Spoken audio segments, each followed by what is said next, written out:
আল্লাহ তাআলা আমাদেরকে দুনিয়াবি সমস্ত ঝামেলা থেকে ফারেক করে দোয়া কবুল হওয়ার সময়, অত্যন্ত বরকতময় সময়, অত্যন্ত মহিমান্বিত দিনে তার একান্ত ফজর এবং করমে আমাদেরকে ধার করে আসার তৌফিক দান করেছেন। এই জন্য আমরা দিল থেকে আল্লাহ তাআলার শুকরিয়া আদায় করি, আলহামদুলিল্লাহ। গত 2 সপ্তাহ যাবত সমাজে দেশে শান্তি সুশৃঙ্খলা কিভাবে আসবে এই বিষয়ে আমি কোরআন ও হাদিসের নুসুসের আলোকে আলোচনা করে আসছি। আজকে কি ধারাবাহিকতায়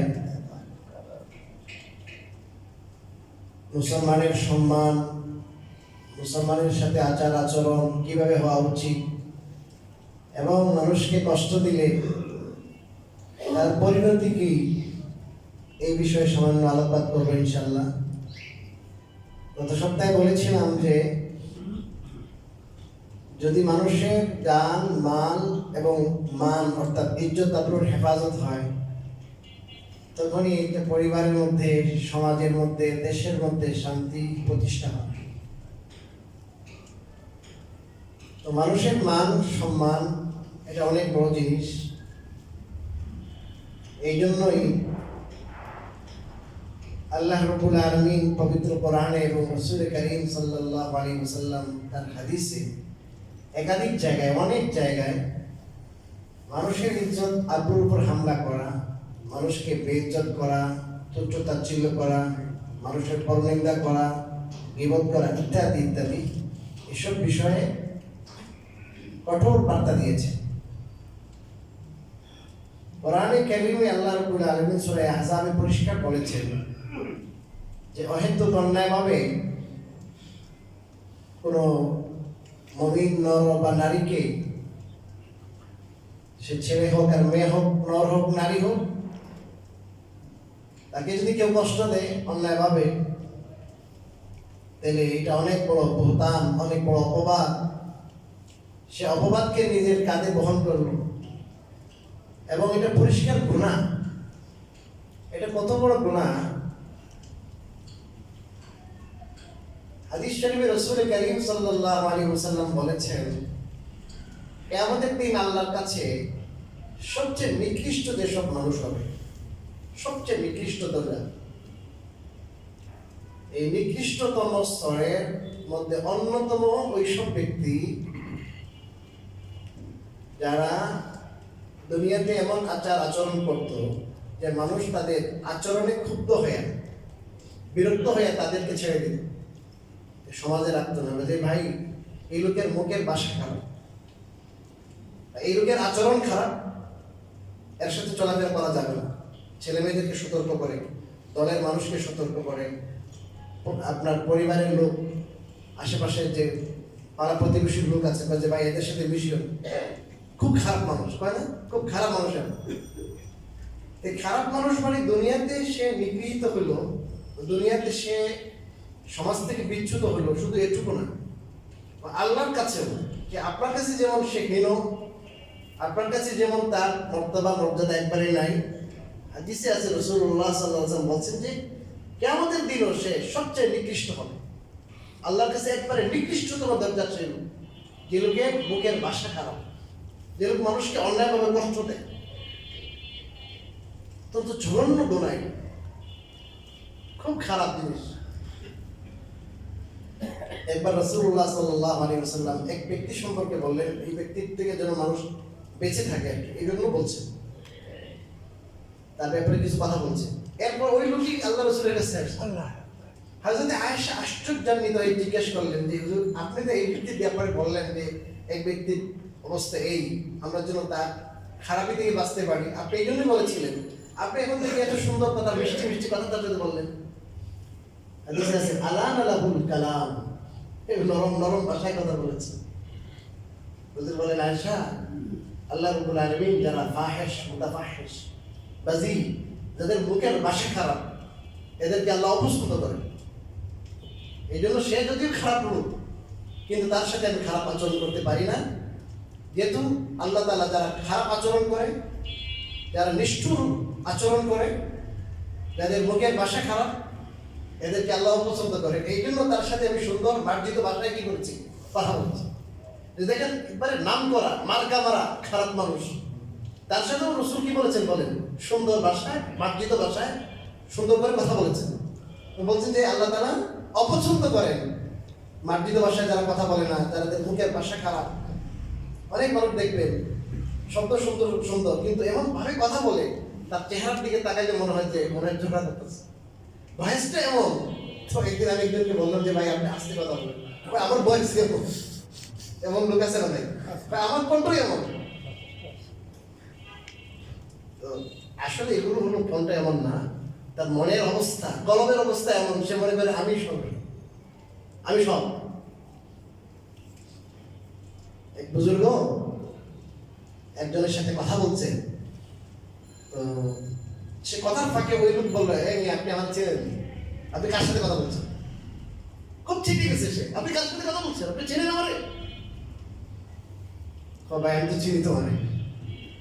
আরো রেগে গেছে, আরো রেগে গেছে। চেনেন? আমি কি করতে পারি জানেন? তোমার পরিচয় আমি দিচ্ছি, তোমার পরিচয় আমি দিচ্ছি, তুমি শোনো, পরে রাগ করবে। আউয়ালুকা নুতফাতুন কাদিরা, তোমার শুরু হলো এক বিন্দু নাপাক পানি, এটা হলো তোমার শুরু। ওয়া আখিরুকা জিফাতুন মুস্তাকজারা, আর তোমার শেষ হলো তুমি একটা গন্ধ, পচা, দুর্গন্ধযুক্ত লাশ। মানুষ পচতে কেমন দেখছেন? এত গন্ধ দুনিয়ার কোন জিনিসে নাই, মানুষ পচা গন্ধ। বর্তমান অবস্থা কি? এই দুই অবস্থার মাঝখানে আমরা তাহমিলুল আযারা, তুমি পায়খানার ট্যাঙ্কি নিয়ে করতেছো মিয়া, একটু ছিদ্র হয়ে গেলে থাকা যাইব না, এইটা হলো তোমার অবস্থা। এরূপ চুপ হয়ে গেছে। তো মানুষ যখন মনে করে যে আমি অনেক কিছু, আমার টাকা, তার টাকার প্রমাণ, হ্যাঁ, তার সম্পদের বাহাদুরি, পদ পজিশনের বাহাদুরি, আমার কাছে কি আছে, আমার কাছে অমুক ক্ষমতা আছে, আমাকে চেনো তুমি। যারা ক্ষমতার বাহাদুরি করে এদের অবস্থা কি এখন দেখতেছে দুনিয়াতে। সবচেয়ে বড় আমাদের জন্য মানে আফসোসের বিষয় হলো, আমরা কখনো কিন্তু ইতিহাস থেকে কি নেই না, শিক্ষা নেই। যে অবস্থা সিচুয়েশন আসে, আমি মনে করি এখন তো সব আমার, আমি সব কিছু করবো। জুলুম, নির্যাতন, মারামারি, কাটাকাটি, সম্পদ দখল, পুকুর দখল, কাঠ দখল, অমুক দখল, সব কিছু করে করতেছে। কেন করবে? কারণ কি নাই তার, ইতিহাস থেকে কি নেয় না, শিক্ষা নেয় না, এবং ভবিষ্যৎ কি হবে ওটাও জানে না। অহরহ হচ্ছে, করতেছে, দেখেন না কিরকম টাকা বের হইতেছে। তো মানুষ এমন যে মানুষ তার ভবিষ্যতে কি হবে, ভবিষ্যৎ নিয়ে মানুষ চিন্তিত নয়, মানুষ সবসময় বর্তমানে চিন্তা করে। এটা হলো আমাদের একটা দুর্বল পয়েন্ট। অথচ মানুষ এমন জীব যে মানুষের কোনো শেষ নাই। মানুষের জীবনের এই দুনিয়ার জীবনের শেষ আছে। আমরা বলি কেউ ইন্তেকাল করেছেন, এটা বলি আমরা, কেউ মারা গেলে মাইকে ঘোষণা হয় ইন্তেকাল করেছেন। ইন্তেকাল মানে মানুষ শেষ হয়ে যাওয়া না, ইন্তেকাল মানে ট্রান্সফার, স্থানান্তর। তার মানে এই দুনিয়ায় ছিলাম, এই জগতে ছিলাম, এই জগৎ থেকে আরেক জগতে চলে গেছি, এই অর্থ। তো আমি আমার জীবনের প্রতিটা কদমে, প্রতিটা কথায়, প্রতিটা আচার আচরণ উচ্চারণে আমি যদি চিন্তা করি যে আমি এমন এক জীব যে জীবের কোনো শেষ ঠিকানা নেই, একবার লাস্ট কিছু নেই। এমন জীবনে আমি যাব যে জীবনের কোনো লাস্ট নাই, শেষ নাই, আনলিমিটেড লাইফ। অতএব আমার আচার আচরণ উচ্চারণ এমন হওয়া উচিত যেটার কারণে আমার ভবিষ্যতে গিয়ে কি আমাকে যেন কি করতে না হয়, কোনো কষ্টের শিকার হইতে না হয়। এখন যা আমি করছি প্রায়শ্চিত্ত যেন ভোগ করতে না হয় আমার। এমন না যে আমি একটা কথা বললাম, কথাটা বাতাসের সাথে মিশে গেছে, শেষ হয়ে গেছে, এমন না। এই কথার দ্বারা আমার কি হচ্ছে, হয়তো ভালো হচ্ছে কিছু, নাহলে খারাপ হচ্ছে। আমার মনেও থাকবে না যে আমি কি বলেছি, কিন্তু এটা আল্লাহর কাছে রেকর্ড হচ্ছে। এটার দ্বারা আমার অনেক কিছু হয়ে যাবে। হাদিসের মধ্যে আসছে ইন্নার রাজুলা লা ইয়াতাকাল্লামু বিল কালিমা লা ইউলকি লাহা বালান, বুখারীর হাদিস। একটা মানুষ একটা কথা বলে, সে কোনো চিন্তাও করে না, ডোন্ট কেয়ার, কিন্তু এটার দ্বারা সে যেন মাশরিকে ছিল, পূর্বে ছিল, সে চলে গেছে একবারে পশ্চিমে। পশ্চিম দিগন্তে ছিল, সে চলে গেছে পূর্বে। সে জাহান্নামী ছিল, হয়ে গেছে জান্নাতি। জান্নাতি ছিল, হয়ে গেছে জাহান্নামী। একটা কথাটা, বিশাল মোটরসাইকেল চালাই যেতেছে কোথাও, এক জায়গায় একটা সিগারেট খাওয়া হয়েছে, সিগারেট খাবে, গাড়িটা একটু থামায়া একটু কি করছে, একটা ম্যাচ ছিল, তার ম্যাচ লাইট নেই তো, কাঠি কাঠি দিয়ে কি করছে, একটা আগুন ধরেছে। ওটা মেলা বাড়ি চলে, আগুন ধরে আর ওটা ফালাই দিছে। কারণ খের ছিল, খের, ওই খেরের মধ্যে লাগিয়া এই পুরা বাড়ি পড়ে গেছে, পুরা গ্রাম পড়ে যেতেছে, গ্রামের পর গ্রাম শেষ হয়ে যেতেছে। অত চলে গেছে আরো 100 কিলোমিটার দূরে। এত জানি না যে এই আগুন, ছোট্ট আগুন, এটা দ্বারা কি চলছে। একটা কথার দ্বারা মানুষ জাহান্নামী ছিল, ওই জাহান্নামী থেকে সে একটা কথার দ্বারা জান্নাতি হতে পারে। আর জান্নাতি মানুষ একটা কথার দ্বারা একজন মানুষের মনের মধ্যে একটা আঘাত দিয়েছে, একটা কথা অবাস্তব বলে জন্মকে চাঁদাবাজি করে, অথচ করে নেই। পত্রিকায় আসছে, টেলিভিশনে আসছে, কত কত কিছু নিউজ আসে। একটা নিউজ আসছে, আমি বললাম আমাকে এই খারাপ, এমন অবস্থা, ঘাটে হাটে ঘরে বাড়িতে সব সময় তার সমালোচনা করতেছে, অথচ আমি জানি না। আমার কাছে কিন্তু সাব্যস্ত প্রমাণ নাই, আমি কোর্টে এটা প্রমাণ করতে পারবো না। এটা নিয়ে লাগছে, শুরু করছে। আমি এটা বলছি না যে ভাই কেউ চাঁদাবাজি করছেন, এটা বলছি। একজন বড় জাতীয় নেতা বলছেন আমরা 7,000-এর উপরে আমরা কি করছি, আমরা তো এটার পক্ষে আমরা সাপোর্ট দিচ্ছি না। সাথে সাথে প্রমাণ হওয়ার সাথে সাথে গেট আউট করতেছে 7,000 প্লাস। এই যে একটু আগে বললাম যে আসলে আমাদের ভবিষ্যৎ নিয়ে আমাদের চিন্তা কম, ইতিহাস আমাদের মাথায় থাকে না। যখন যে সিচুয়েশন আছে, দুনিয়ার প্রতি মোহ, লোভ, আকর্ষণ আমাদের অত্যন্ত বেশি। এই কারণে এই মানুষ এই সমস্ত অবৈধ কাজে, অবৈধ পন্থায় অর্থ উপার্জনে লেগে যায়। যে মানুষ কাকে কিভাবে হেয় করা যায়, ঘায়েল করা যায়, এই কিন্তু কম্পিটিশন শুরু হয়েছে। কে কাকে কেমন ঘায়েল করতে পারে কথার দ্বারা, না? এই ভাই কথার দ্বারা ঘায়েল করা কেমন বড় অপরাধ আমি তো জানি না। হাদিসে আসবে কিয়ামতের দিন যারা ঘায়েল করছেন না, সে আসবে, আল্লাহ আমি পাই অফিস, এই অপরাধ আমি করি নাই, আমার অপমান করেছে। রাসূলুল্লাহ সাল্লাল্লাহু আলাইহি ওয়াসাল্লাম বললেন, এই আমার সাহাবায়ে কেরাম তোমরা বলো দেখি, নিঃস্ব, অভাবীকে, গরিবকে। সাহাবায়ে কেরাম তো সহজ সরল ছিলেন। হুজুর আল্লাহ দিরহাম লাহু ওয়ালা মাতা, যার কাছে কোনো পয়সা নাই, জিনিসপত্র নাই, দিরহাম দিনার নাই, টাকা পয়সা নাই, সে তো গরিব। না, আল মুফলিসু মিন উম্মতি মান ইয়াতি ইয়াওমাল কিয়ামা বিসালাতিন ওয়া সিয়ামিন ওয়া যাকাতিন। আমার উম্মতের নিঃস্ব, অভাবী, ফকির, ওইসব লোক যারা অনেক নামাজ, দান, খেয়রাত, রোজা ইত্যাদি নেকামলের বোঝাই পাহাড় নিয়ে আসবে। অনেক নেকামল, নেকামল অনেক। ওয়ায়াতি قد ظلم هذا وسفك دم هذا وشتم هذا وقذف هذا واكل مال هذا। কিয়ামতের দিন আসবে এমন অবস্থায় যে মানুষ, অনেক লোক আসবে তার কাছে পাওনা থাকবে। কেউ এসে বলবে যে আল্লাহ আমাকে সে হত্যা করেছিল, বা আমার আত্মীয়কে, আমার ছেলেকে অমুকে সে হত্যা করেছিল, এই জন্য আমি আমার দুনিয়ায় আমার বিচার পাই নাই, আল্লাহ আমি আপনার কাছে আজকে সেই বিচার চাই। আরেকজন এসে বলবে যে আল্লাহ আমার গালি দিয়েছে, আল্লাহ সমাজের সামনে, লোকের সামনে আমাকে অপ্রতিপন্ন করেছে, আল্লাহ আমার বাজারে, রসুলের বাজারে যে গালি দিয়েছিল, এই যে গালি দিয়েছিল সে কিছু বলে নেই, এখন প্রতিশোধ নিতে আসছি আল্লাহ আমি। বুঝলেন? যারে গালি দিয়েছে সেও আসছে, যারে হত্যা করছে, যার রক্ত দেখে ছাড়ছে না, ওরও আসছে, অপবাদ দিচ্ছে সে আসছে। পাওনাদারদের সিরিয়াল আছে। রাসূলুল্লাহ সাল্লাল্লাহু আলাইহি ওয়াসাল্লাম বলেন, ফায়ুখাযু মিন হাসানাতিহি। ওখানে তো কোনো টাকা পয়সা নাই, কিছু নাই। এখন সে দুনিয়ায় যে সমস্ত নেক আমল করেছিল, এখন নেক আমল আমরা করি অনেকই, কিন্তু আল্লাহর কাছে কতটুকু গ্রহণযোগ্য হয় সেটা তো আমরা দেখি না।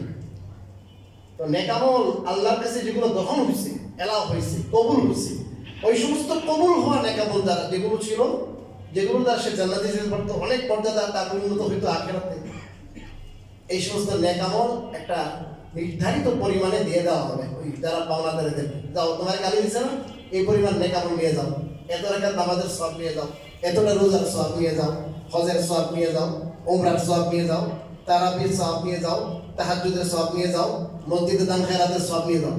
এখন শুধু তার সওয়াবটা কে দিতেছে বলেন? অপরজনকে দিতেছে। এই যে সে জুলুম করছে দুনিয়ায়, লোকের ভাষা ঠিক নাই, তো মানুষের সাথে আচরণ ঠিক নাই, এই জন্য সে দিতেছে শুধু। فإن فنيت حسناته قبل أن يظلم عليه أخذ من سيئاته فطرح عليه ثم طرح في النار। রাসূলুল্লাহ সাল্লাল্লাহু আলাইহি ওয়াসাল্লাম বলেন, এখন যারা পাওনাদার আছে, এই পাওনাদারদের সিরিয়াল শেষ হয়নি, এখনো মানুষ কেস নিয়ে আসে।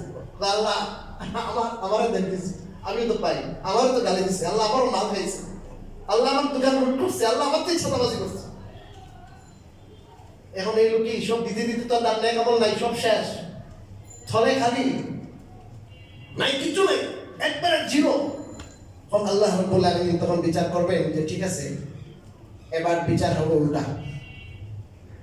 তোমরা যারা পাওনাদার আছো না, তোমরা দুনিয়ায় যে সমস্ত গুনাহ করেছিলা, পাপ করেছিলা, ছবি দেখেছিলা, বেবিচার করেছিলা, ডাকাতি চুরি চালান যা করেছিলা, সুনির্দিষ্ট পরিমাণে ওর গাড়ি চাপানো হবে। যারা পাওনাদার ওদেরকে নেকি দেওয়ার মতো কোনো নেকি নাই, নেকির পাহাড় শেষ। এবার যারা পাওনাদার, এদের যে সমস্ত খারাপ আমল আছে, খারাপ কাজ আছে, গোনার বোঝা আছে, এখান থেকে দেওয়া হবে। ওই লোক যে লোকে কি করছে, এই অপমান করছে, মানুষের রক্ত নিয়ে খেলছে, চাঁদাবাজি করেছে, মুখের ভাষা খারাপ ছিল, এর গায়ে চাপানো হবে। এখন দেখেন, এই সমস্ত পাপ অপরাধ সে জীবনে দেখাও নাই, জীবনও সে বেবিচার করে নাই। এই বেবিচারের গুনাহ তার মাথায় চাপানো হইল। কেন? আরেকজনের সাথে কি করছে? দুর্ব্যবহার করছে, চাঁদাবাজি করছে। মানে যে গুনাহ সে কোনোদিন কল্পনাও করে নাই, এই গুনার বোঝা নিয়ে, হাদিসে আছে, এই সমস্ত গুনার বোঝা নিয়ে সে ছিল জান্নাতি, জান্নাতের অনেক আমল ছিল, এই আমল থেকে শূন্য হইয়া অন্য মানুষের খারাপ আমলের বোঝা নিয়ে সে জাহান্নামে যাবে। আল্লাহ রাসূল বলেন, এইটা হলো সবচেয়ে বেশি অভাবী, সবচেয়ে বেশি গরিব ওই লোক, যে লোকের এত সামান ছিল, এত আমল ছিল, কিন্তু এখন কিছু নাই, নিঃস্ব হয়ে সে কোথায় গেল? অন্য মানুষের পাপের বোঝা নিয়ে জাহান্নামে গেল। এই জন্য ভাই, প্রত্যেকটা কথা আমরা বলার সময় আমি দেখবো যে আমি কি কথা বলছি, কাকে নিয়ে বলছি। এই জন্য যে একটা পরে থাকে, ঠিক আছে, তো সে তো আল্লাহর কাছে অপরাধী, সে এটার প্রতিদান পাবে, দুনিয়াও পাবে, আখিরাতেও পাবে। কিন্তু এটা বলার যদি কোনো প্রয়োজন না থাকে, যদি কোনো প্রয়োজন থাকে তাহলে বলবো, কোনো প্রয়োজন যদি না থাকে, খামোখা এটা নিয়ে আমি আপনার বাড়াবাড়ি করা, পানি ঘোলা করার কোনো দরকার আছে? এইগুলো চলতেছে এখন, কে কাকে অ্যাটাক করা যায়, মারাত্মকভাবে হিট দেওয়া যায়, এগুলো হলে এটার প্রতিযোগিতা চলতেছে। এটার দ্বারা কি শান্তি আসবে বলেন দেখি? এটা মানুষ যখন, কিন্তু মানুষের মধ্যে কিন্তু প্রতিশোধ পরায়ণতা একটা জিনিস, প্রতিশোধের আগুন মানুষের ভিতরে আছে। যখন মানুষ কিন্তু প্রতিশোধ পরায়ণ হয়ে যায়, তখন দেখবেন একটা কথা বলছে যে এই কথার বিপরীতে একটা কথা যদি সে বলে, এইটা সমান সমান হবে। একটা গালি দিয়েছে, আপনি যদি একটা গালি দেন, এটা শেষ। কিন্তু একটা গালি দিয়েছে, একটা কটু কথা বলেছে, আপনি যদি হাত উঠান, এটা জুলুম হবে। কিন্তু না, একটা কথা বলেছে, এখন তার দোকানে যেয়ে কি হইতেছে? আক্রমণ হতেছে, তার অফিসে যেয়ে আক্রমণ হতেছে, তার মাসের ঘের দখল হতেছে, তার বাড়িতে যেয়ে তার পরিবার পরিজন আক্রমণ হইতেছে। কেন? তার ভিতরে প্রতিশোধের আগুন জ্বলতেছে। ভাই, আপনার শক্তি তো এখন আছে, আপনার শক্তি আছে, আপনি করেন। এই দিন না, সামনেও কি আছে? দিন আছে, সামনেও দিন আছে। ওমা মিন ইয়াদিন ইল্লা ইয়াদুল্লাহি ফাওকাহা, ওমা মিন ইয়াদিন ইল্লা ইয়াদুল্লাহি ফাওকাহা, ওয়ালা যালিমিন ইল্লা সাইয়ুলা বিযালিমিন। এমন কোন হাত নাই যে হাতের উপরে আল্লাহর হাত নাই, এমন কোন শক্তি নাই যেই শক্তির উপরে আল্লাহর শক্তি নাই, এমন কোন জালেম নাই যে জালেম, যত বড় জালেম হোক, যত বড় ক্ষমতাধর হোক, একদিন না একদিন তার থেকে বড় জালেম দিয়ে তারে সাইজ করা হবে। দুনিয়ার ইতিহাসে এমন দেখা যায় যে এমন জুলুম সবকিছু দখল করে ফেলছে, সব ক্ষমতা তার কাছে করায়ত্ত, এখন একে সাইজ করার কেউ নাই। দেখবেন হঠাৎ করে এমন সিচুয়েশন তৈরি হবে যে শেষ, সে বেকায়দায় পড়ে গেছে। আপনি আজকে ভাবতেছেন আমার টাকা আছে, আমার পয়সা আছে, পদ পদবি আছে, বাড়ি গাড়ি আছে, সবই তো আছে, আমি এগুলো করলে আমার তো কেউ কিছু করতে পারবে না। না, এমন একটা সিচুয়েশন আসবে, এমন পরিবেশ পরিস্থিতি তৈরি হবে যে তখন আপনি কোন কিনে পাবেন। মেলা মানুষ, কোটিপতি মানুষ এখন রাস্তার ফুটি হয়ে গেছে, মেলা মানুষ কোটি কোটি টাকার মালিক, মিল ফ্যাক্টরির মালিক এখন বিষে খারাপ হয়ে গেছে, আত্মহত্যা করা ছাড়া কোনো উপায় নাই। হাজার হাজার কোটি টাকার মানুষ জেলে আছে, যাদের ইশারায় চলতো হাজার হাজার ফ্যাক্টরি, এখন জেলে।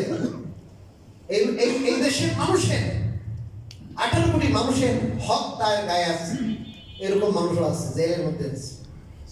কইতেছে যে এখন আমার একটু ছেড়ে দেন, আমি সব ঠিক করে দেব, অর্থনীতি ঠিক করে দেব, আমার কোম্পানিগুলো সচল করে দেব, হ্যান করবো তেন করবো। এগুলো আমাদের চোখের সামনে আসতেছে। আর আখিরাতে যখন হবে সেখানে তো আল্লাহর আদালত, এখানে চুরি বাটপারি চলবে না, দুর্নীতি চলবে না, কারণ আল্লাহ দুনিয়াতে সবকিছু দেখছেন, আল্লাহর ফেরেশতারা সবকিছু দেখছে। এই মাটির সাক্ষী, এই কারামান কাতিবিন সাক্ষী।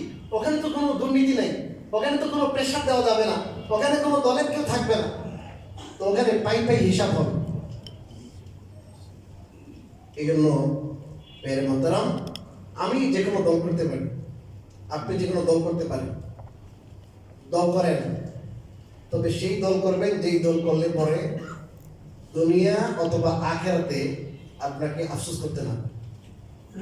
দুনিয়া ভাই কোথায়, আখিরাতে। এই দলের প্রীতির কারণে, দলের মহব্বতের কারণে, ভালোবাসার কারণে অন্ধ হয়ে এমন কিছু করব না যেটা করলে পরে আখিরাতে যে আমি পড়ে যাব বিপদে, দলের কেউ কিছু করবে না। তখন কিন্তু আমি বারবার আপনাদের শুনেছি, কোরআনে আল্লাহ তাআলা নিজেই বলেছেন, বলবে যে আল্লাহ আমার সর্দার নেতা যারা আছে না এদেরকে ধরেন আল্লাহ, আমি তো ছিলাম না, আমি তো সাধারণ কর্মী ছিলাম, আল্লাহ ওখানে দিয়ে ধরেন, ওর আমার গুমরা করছে, বিভ্রান্ত করছে। এগুলো আপনি বলবেন, কিন্তু কাজ হবে না। আতিহিম যিফাইনি মিনাল আযাবি ওয়ালআনহুম লা'নান কাবীরা। আল্লাহ আমাদের শাস্তি দিচ্ছেন এই সমস্ত অপরাধের কারণে, ওপরে ডবল দেন, কারণ আমরা আজকে এই অবস্থায় আসতাম না, ওদের বিভ্রান্তির কারণে, বিভ্রান্তির পথে আমাদেরকে পরিচালনা করার কারণে আজকে আমরা এই অবস্থায় আসি। এই জন্য আমরা প্রত্যেকেই, আল্লাহ তাআলা প্রত্যেকের বিবেক দিয়েছেন, প্রত্যেকের মধ্যে আল্লাহ তাআলা খারাপ ভালো বোঝার যোগ্যতা দিয়েছেন। ভালো খারাপ বোঝার কি দিয়েছেন বলেন, যোগ্যতা দিয়েছেন। আর ভালো কোনটা খারাপ কোনটা এটা চেনার উপায় হলো কোরআন ও সুন্নাহ, এটা মাপকাঠি। এই জন্য দলের মহব্বতে অন্ধ হব না, দলের মহব্বতে অন্ধ হব না। সে প্রত্যেকে আল্লাহর কাছে জবাবদিহি করতে হবে, আল্লাহর সামনে দাঁড়াইতে হবে। আল্লাহর আদালত এটা ইনসাফের আদালত, এটা ইনসাফ ন্যায়ের আদালত। কোরআনে কারীম আল্লাহ রাব্বুল আলামিন বলেছেন, পরিষ্কার বলেছেন, ওয়ালাদাউল মাওয়াজিনাল কিসত, এই পাল্লাগুলো থাকবে ইনসাফের পাল্লা। আল্লাহ ইনসাফের পাল্লা কায়েম করবেন, ওই ইনসাফের পাল্লায় সবকিছু ওজন হবে। এই জন্য এক একটা কথা আমরা বলবো, কথা বলার আগে চিন্তা করবো আমি কি কথা বলছি। আমার এই কথার দ্বারা কাউকে অ্যাটাক করা হচ্ছে না তো। আর ওই ওয়াইল জাহান্নামের একটা উপত্যকা, ওয়াইল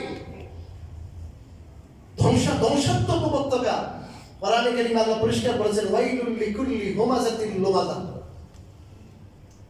হুমাযাতিল লুমাযা মানে যে সামনে গীবত করে, সামনে গীবত না, সামনে মানুষকে খোঁচায় কথা বলে, সামনে অ্যাটাক করে কথা বলে। আর আরেকটা হলো আর পরনিন্দা করা, মানে লোকচক্ষুর অন্তরালে, আপনার সামনে না, আপনার অন্তরালে কি করে দুশ্চর্চা করে। সামনাসামনি অনেকেই বলে যে সামনাসামনি করতে পারবো আমি, ভাই সামনাসামনিও যদি কাউকে অ্যাটাক করে কথা বলেন, কাউকে কষ্ট দেন, এমন যারা কথা বলবে, অথবা মানুষের অগোচরে যদি কেউ দুশ্চর্চা করে, আল্লাহ দুইজনের জন্য বলেছেন তার জন্য রয়েছে ওয়াইল, তার জন্য রয়েছে ধ্বংস। ওয়াইল মানে ধ্বংস। আর ওয়াইলের আরেক তাফসীর হলো, ওয়াইল জাহান্নামের একটা ওয়াদি, একটা উপত্যকা, কঠিন অবস্থা সেখানে হবে। এখানে আগুন হবে তাত্তালি ওয়ারাল আফইদা, এমন আগুন হবে, দুনিয়ার আগুন যেমন শরীরে যখন লাগে তখন এই আগুনের ক্রিয়াটা কলজিতে যাওয়ার আগে আগে, কলিজায় যাওয়ার আগে আগে মানুষ কি হয়ে যায় বলেন না, মারা যায় মানুষ।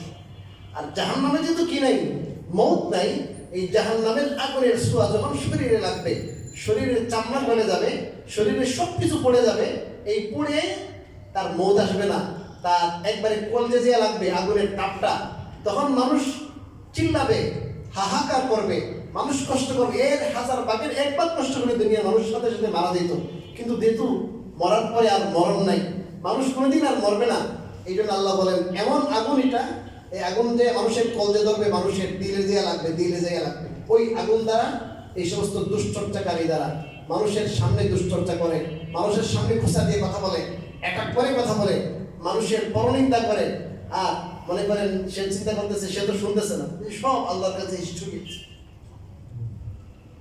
এই জন্য আমার ভাই, আমরা দুনিয়াতে চলাফেরার ক্ষেত্রে বহু দল থাকবে, মতের পার্থক্য থাকবে, গোষ্ঠীগত পার্থক্য থাকবে, অনেক পার্থক্য থাকবে, এবং মানুষ সবসময় কি হয় না, মানে মেজাজেই থাকে না। আবার মেজাজের মধ্যে অনেক সময় গরমই আসবে, কিন্তু চিন্তা করবে যে আমি একজন মানুষের সাথে কথা বলছি, সে একটা মানুষ, একটা জীব, একটা মুসলমান বিশেষ করে, তো তার সাথে আমার আচরণটা মার্জিত হওয়া উচিত।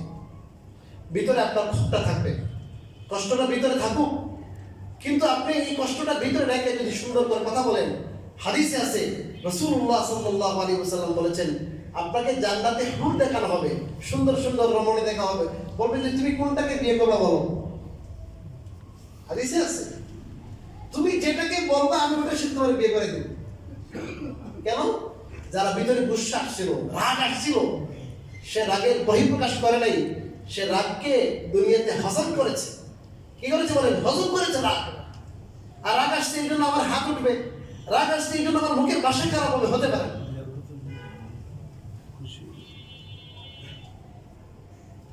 আল্লাহ রাব্বুল আলামিন কোরআনে কারীমে বলেছে, ওয়াল কাযিমিনাল গায়য ওয়াল আফিনা আনিন নাস। আল্লাহ বলেন এমন জান্নাত দিবে যে জান্নাতের সীমানা কতটুকু, এটা আরদুহাস সামাওয়াত ওয়াল আরদ, এটা প্রস্থ, জান্নাতের প্রস্থ 7 আসমান 7 জমিনের মতো। ভাই যে কোনো জিনিসের প্রস্থ কিন্তু কি থাকে বলেন? কম থাকে। লম্বা কি থাকে? বেশি থাকে না? আল্লাহ বলেন জান্নাতের প্রস্থ বেশি, 7 আসমান 7 জমিনের ন্যায়। এমন জান্নাত দিবে ওইসব মুত্তাকিদের জন্য যেসব মুত্তাকিদের যখন রাগ আসে তখন রাগকে তারা হজম করে, মানুষকে মাফ করে দেয়। কি করে দেয় বলেন? মাফ করে দেয়।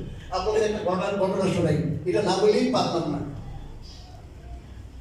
হযরতে আবু বকর সিদ্দিক রাদিয়াল্লাহু তাআলা আনহু, যার ব্যাপারে আপনারা জানেন যে নবীগণ যখন জান্নাতে প্রবেশ শেষ হবে তখন যত উম্মত দুনিয়াতে আসছে সমস্ত উম্মতের মধ্যে সর্বপ্রথম যিনি জান্নাতে যাবেন তিনি হলেন হযরত আবু বকর সিদ্দিক রাদিয়াল্লাহু তাআলা আনহু, যার ব্যাপারে হাদিসের মধ্যে আসছে যে আবু বকর, জান্নাতের 8টা গেট আছে, 8টা গেটের প্রত্যেকটা গেটই তোমার তোমার তোমার জন্য এত ফেদা হবে, প্রত্যেক গেট বলবে আপনি আমাদের দিকে আসেন, আমার গেট দিয়ে আপনি প্রবেশ করেন।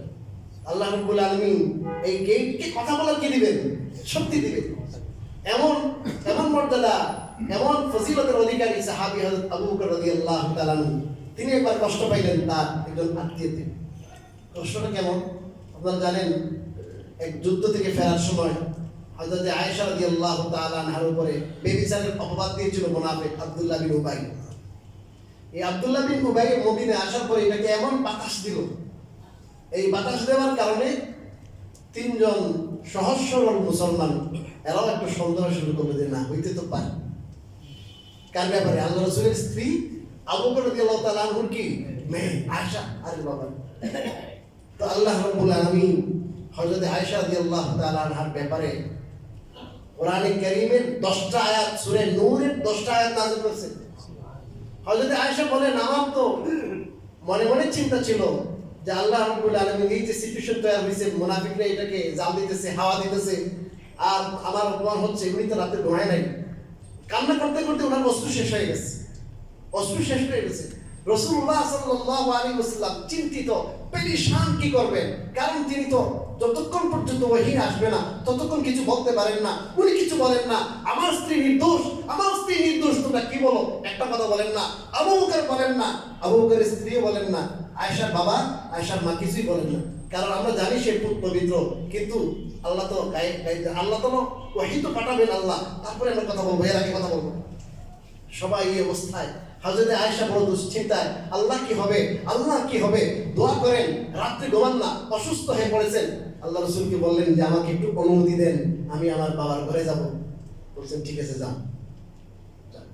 ওখানে যাওয়ার পরে আল্লাহ রাসূল গেছেন, দেখতে গেছে আল্লাহ রাসূল। যাওয়ার পরে আল্লাহ রাসূল বলতেছেন, আয়েশা তোমার যদি দুষ্ণ থাকে তুমি ক্ষমা চাও, আর যদি দুষ্ণ হয়ে থাকে আল্লাহ রাব্বুল আলামিন অচিরেই তোমার বারাত, তোমার মুক্তি, তোমার মুক্তির কথা আল্লাহ তাআলা বলে দিবেন। তখন হযরত আয়েশা রাদিয়াল্লাহু তাআলা বলেন, আমি আর কান্না একবারে বন্ধ হয়ে গেছে, আল্লাহ রাসূল সুসংবাদ দিয়ে দিয়েছি। তখন উনি বলেন, আমার মনে আসছে না আল্লাহ রাসূল ঘুমের মধ্যে কোনো কি দেখবেন, স্বপ্নে দেখবেন যে না, ঘটনা কি না এমন। আব্দুল্লাহ বিন উবাই খবিস যা বলছে বিষয়টা কি না বলেন, এমন না। স্বপ্নের মাধ্যমে আল্লাহ রাসূলের স্বপ্নটা ওহী, আপনার আমার ওহীর মতো না, স্বপ্নের মতো না। কিন্তু উনি বলেন, আমি কোনোদিন চিন্তাও করি নাই যে আমার ব্যাপারে, আমার পবিত্রতার ব্যাপারে আল্লাহ রাব্বুল আলামিন এমন কোরআন নাযিল করবেন যে কোরআনটা কিয়ামত পর্যন্ত মানুষ পড়বে, তেলাওয়াত করবে। আমি তো আমার শান, আমার মর্যাদা আমি এমন মনে করি নাই। তার এত বড় হযরত আয়েশার বিয়ে কিন্তু আসমানে হয়েছে, জানেন কি? হযরত আয়েশার বিয়ে আকাশে হয়েছে, আল্লাহ করেছে। আল্লাহ রাব্বুল আলামিন হযরত আবু বকর প্রস্তাব দেয় নাই তো, আবু বকর প্রস্তাব দেয় না, স্বয়ং আল্লাহ তাআলা প্রস্তাব। এটা লম্বা ইতিহাস, ওদিকে আমি যাচ্ছি না, লম্বা ঘটনা আছে। হযরত আয়েশার বিয়ে, নাস্তিকরা অনেক কথা বলে হযরত আয়েশার ব্যাপারে, হযরত আয়েশার ব্যাপারে তো জানে না। হযরত আয়েশা রাদিয়াল্লাহু তাআলা আনহা এমন পুত পবিত্র সতী সাথী ছিলেন। আল্লাহ রাসূলের 11 জন মোট স্ত্রী ছিলেন, একসাথে ছিলেন 9 জন, একসাথে কত 9, সব মিলিয়ে কতজন 11 জন স্ত্রী। কোন স্ত্রীর সাথে একই লেপের নিচে থাকা অবস্থায় ওহী আসে নাই। একমাত্র আয়েশা রাদিয়াল্লাহু তাআলা আনহার সাথে যখন একসাথে একই কাতা একই লেপের ভিতরে শোয়া ছিলেন, ওই অবস্থাও কি আসছে, জিবরিল কি নিয়ে আসছে, ওহী নিয়ে আসছে। ইনি হলেন হযরত আয়েশা, ইনি হলেন হযরত আয়েশা। হযরত জিবরিল আয়েশাকে সালাম দিয়েছেন। হযরত জিবরিল আমার পক্ষ থেকে সালাম দেন, আমার পক্ষ থেকে সালাম দেন আয়েশা। এত বড় মর্যাদার সাহাবিয়া। তা হযরত আয়েশা রাদিয়াল্লাহু তাআলা আনহার ব্যাপারে যখন হাওয়া চলতেছে, তখন ওনার একজন আত্মীয়, হযরত আবু বকরের আত্মীয়, খুব গরিব ছিলেন। কে ছিলেন বলেন? গরিব। ইনিও পড়ে গেছেন ওদের ধোঁকায়, ওদের খপ্পরে পড়ে গেছেন। এখন আপনি চিন্তা করেন, আপনার মেয়ের ব্যাপারে যদি কেউ এমন মন্তব্য করে, এরা কি করবেন? আপনি শেষ করবেন না? টাকা দেওয়া তো দূরের কথা, হযরত আবু বকর কসম খেয়ে বসলেন, আমি জীবনে আবার আর কি করব না, সাহায্য বলেন না, করব না। আল্লাহ রাব্বুল আলামিন কোরআনের আয়াত যখন নাযিল করলেন আয়েশার ব্যাপারে 10টা আয়াত, কয়টা? একটা দুইটা না, 10টা আয়াত নাযিল করেছেন আল্লাহ। এবং ওই সময় আল্লাহ তাআলা বিধান নাযিল করছেন, কোন পবিত্র কোন কাউকে যদি কেউ ব্যভিচারের কি করে অপবাদ দেয়, তার বিধান আল্লাহ তাআলা ওই সময় নাযিল করছেন যে 80টা বেত্রাঘাত করা হবে। কয়টা? একজন মানুষের মান সম্মান আল্লাহর কাছে কত বেশি। কেউ যদি বলে আমাকে ব্যভিচার করছে, এটা যদি আদালতে যায় বলেন, 4 জন সাক্ষী যদি না থাকে, কয়জন? 4 জনে যদি এই কাজ না দেখে, তাহলে আপনি আদালতে বলবেন না। যদি বলেন তাহলে 4 জন কি করতে হবে? 4 জন সাক্ষী, পুরুষ সাক্ষী, কয়জন? 4 জন বালেগ প্রাপ্তবয়স্ক পুরুষ সাক্ষী দেখতে হবে ওই কাজে রত অবস্থায়। দরজা বন্ধ করছে এমন আলামত না, ডাইরেক্ট ওই কাজে রত অবস্থায় দেখতে হবে। যদি দেখে থাকে তাহলে কি হবে? ব্যভিচারের শাস্তি হবে। আর যদি প্রমাণ করতে না পারে, তাহলে বাস্তবও যদি হয়ে থাকে 1-2 জন সাক্ষী, তাহলে হবে না। 80টা করে কি হবে? পিঠে কি হবে? বেত্রাঘাত হবে, যাতে করে অন্যায়ভাবে কেউ কাউকে কি না করতে পারে, হ্যারাস করতে না পারে, কারো সম্মানে আঘাত করতে না পারে। এই জন্য আল্লাহ বিধান নাযিল করলেন 80টা কি করা হবে? বেত্রাঘাত করা হবে। 80টা বেত্রাঘাত করা হয়েছিল ওই সময়। আর আল্লাহ রাব্বুল আলামিন হযরত আয়েশার শানে 10টা আয়াত নাযিল করার পরে আবু বকরকে বললেন, ওয়ালা ইয়াতালি উলুল ফাদলি ওয়াস সাআতি মিনকুম আইয়ুতু উলিল কুরবা, ওয়ালা ইয়াতালি উলুল ফাদলি মিনকুম ওয়াস সাআত, তোমাদের মধ্যে যারা মর্যাদার অধিকারী, যারা প্রাচুর্যের অধিকারী, তারা যারা শপথ না করে যে তারা তাদের নিকট আত্মীয়দেরকে দেবে না, শপথ যেন না করে। তা আল্লাহ তাআলা বললেন যে উনি তো মর্যাদার অধিকারী, আপনি শপথ করবেন না। আল্লাহ বলেন, আলা তুহিব্বুনা ইয়াগফিরুল্লাহু লাকুম, তোমরা কি পছন্দ করো না এই কথা যে আল্লাহ তোমাদেরকে মাফ করবেন? হযরত আবু বকর এত দুর্বল হয়ে গেলেন, সাথে সাথে বললেন, বালা উহিব্বু আইয়াগফিরুল্লাহু লি, অবশ্যই আমি পছন্দ করি, কেন পছন্দ করব না, আল্লাহ যেন আমাকে মাফ করেন। উনি সাথে সাথে মাফ করে দিলেন, ওনাকে কসমের কাফারা দিলেন। উনি তো বলছিলেন জীবনে দেবে না, কসমের কাফারা দিলেন। আর আগে যেমন ওনাকে দান করতেন, ওইরকমই আগের মতোই কি করতে শুরু করলেন, আবার দান করতে শুরু করলেন। কেন? যে আল্লাহ বলছেন তুমি কি এটা পছন্দ করো না যে তোমার আল্লাহ কি করবে? মাফ করবে। আল্লাহর নিয়ম এটা। আপনি যদি কারোর থেকে কোনো ব্যথা পান, কষ্ট পান, আপনি যদি তাকে মাফ করেন, তাহলে আপনি যে আল্লাহর সাথে বেয়াদবি করছেন, গুনাহ তো আমরা করি ভাই, মানুষ হিসেবে গুনাহ করি না? আল্লাহর সাথে যত বেশকম আছে, গুনাহ আছে, আমি যদি মানুষের থেকে কোনো কষ্ট পাওয়ার পরে যদি মানুষকে ক্ষমা করে দেই, এই একটা এত বড় মহৎ গুণ। এই মহৎ গুণের কারণে আল্লাহর সাথে যতগুলো বেশকম হয়েছে, আল্লাহ তাআলা আমার মাফ করার কারণে আল্লাহ আমার কি করবে? মাফ করবে।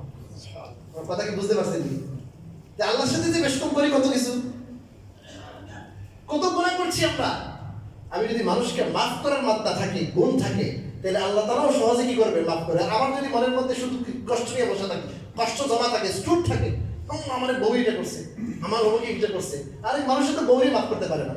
আমাদের মন এত ছোট থাকে, ওয়াইফকে, যার সাথে আমি সংসার করছি, যে সব কিছু ছেড়ে আমার ঘরে আসলো, বউরে পর্যন্ত মাফ করা যায় না, তার 3 তালাক দিয়ে দেয়। আর পরে আসি হুজুর কোনো কিতাবের চিপা চাপা কিছু আছে, প্রায় সময় আসে 3 তালাক দিয়ে পরে আসি হুজুর কি করতে হবে? এসে 3টা আছে বাচ্চা, 4টা আছে, বড় 3টা 4টা বাচ্চা আগে কইছিল, 3-4টা বাচ্চা আগে মাথা ছিল না, রাগের কথা করছি, এইবার রাগের কথা করছে। এই জন্য ভাই, মানুষকে কি করা শিখতে হবে বলেন? মাফ করা শিখতে হবে। মানুষকে মাফ করলে মনের যে কি আছে, কষ্ট আছে, এটা দূর হয়। আর যদি স্টোর করে রাখেন, তো দেখবেন একজন থেকে পাইছেন একটু, আরেকজন থেকে একটু, ভাইয়ের থেকে একটু, ছেলের থেকে একটু, বউয়ের থেকে একটু, মনটা ওরকম থাকবে, চেহারা সবসময় কালো থাকবে, আপনি কি কোনোদিন আরাম পাবেন না তো। আর মানুষকে যদি ছাড়ার কি থাকে, একটা কথা বলছি, শেষ করে শেষ, এখানেই শেষ। এটা নিয়ে বাসায় যাওয়া নাই, এটা নিয়ে আবার খেলতেছে ভিতরে, কি করা যায়, কি করা যায়, হ্যাঁ না, এটা সাথে সাথে শেষ, এখানেই শেষ ভাই। বাদ দিয়ে বাদ বাদ দেবে, এটা বাদ। আমি একটা ঘটনা বলে শেষ করতেছি, সময় হয়ে গেছে। একটা ঘটনা না বলেই পারলাম না। একজন সাহাবী ওযু করে আসতেছে, বুঝছেন, পানি পড়তেছে। আল্লাহ রসুল বলে, এই তোমরা যদি কেউ জান্নাতি দেখতে চাও, হ্যাঁ, চলাফেরা করতেছে জান্নাতি দুনিয়ায়, এই যে এই লোকটা জান্নাতি। এখন 1 দিন 2 দিন 3 দিন সবার সামনে আল্লাহ রসুল দেখতেছে সাহাবী, সাধারণ, অসাধারণ, বড় কোনো আলেম টালেম না, সাধারণ, এই দেখো জান্নাতি। এখন হযরত আব্দুল্লাহ বিন আমর রাদিয়াল্লাহু আনহু, ওনার মধ্যে একটা কৌতূহল থাকলো যে এই বেটা রাত্রে কি আলম করে আমি দেখবো, বুঝছেন। উনি যে একটা ভাব করছে যে, কই ভাই চাচা, আমার আব্বার সাথে আমার মন গালাগালি হয়েছে, এবার আমার একটু আপনার বাসা থাকতে দিবেন? ও বাতি যে কোনো অসুবিধা নেই, থাকো। সারা রাত ঘুমায় নাই বেটা, না ঘুমায় দেখছে উনি কি আমল করে রাত, দেখে না, রাত্রে এসার পরে শুয়ে গেছে, এসে আমল টমল করে একটু তাহাজ্জুদের সময় দেখা না, ওরকম আমল করেন সাধারণ। 1 দিন 2 দিন 3 দিন পরে কয়, আমি চলে যাইতাছি, আসলে আমার আব্বার সাথে এরকম কিছু হয়নি। বাকি আমি 3 দিন, 1 দিন 2 দিন 3 দিন পর্যন্ত রাসূলুল্লাহ সাল্লাল্লাহু আলাইহি ওয়াসাল্লামের থেকে শুনেছি, উনি বলেছেন, কেউ যদি দুনিয়ায় জান্নাতি দেখতে চাও, এই রূপে দেখো। এখন আপনার আমল যেটা, আমি তো খুব পার্সোনাল, খুব বেশি আমল দেখি নাই যে আমলের দ্বারা আপনি এরকম জান্নাতি হতে পারবেন। তো উনি বললেন, তুমি যা দেখছো এই চেয়ে বেশি আমার তো আমার নাই। চলে যেতেছে, ডাক দিছে, আসেন একটু, আসেন বাতি যান, একটা আমল আছে, একটা আমল হতে পারে এইটাই। কি আমল? আমি যখন রাত্রে ঘুমাই, ঘুমানোর সময় আমি যত মানুষ থেকে ব্যথা পাইছি, কষ্ট পাইছি, কোনো কিছু জমা রাখি না, সবাই মাফ করে দেবো, সবাই মাফ করে দিই। আমার দিল সবার ব্যাপারে সাফ, কোনো কষ্ট জমা নেই, সব শেষ। দুনিয়ায় চলতে কিন্তু কষ্ট পাওয়া যায়, কিন্তু সবার মেজাজ কিনা এক সমান, সবাই আমি কি করে দিই ভাই, মাফ করে দিই। উনি বলেন, হ্যাঁ এটাই এমন একটা মহৎ গুণ, আপনি পারেন, আপনার পারেন।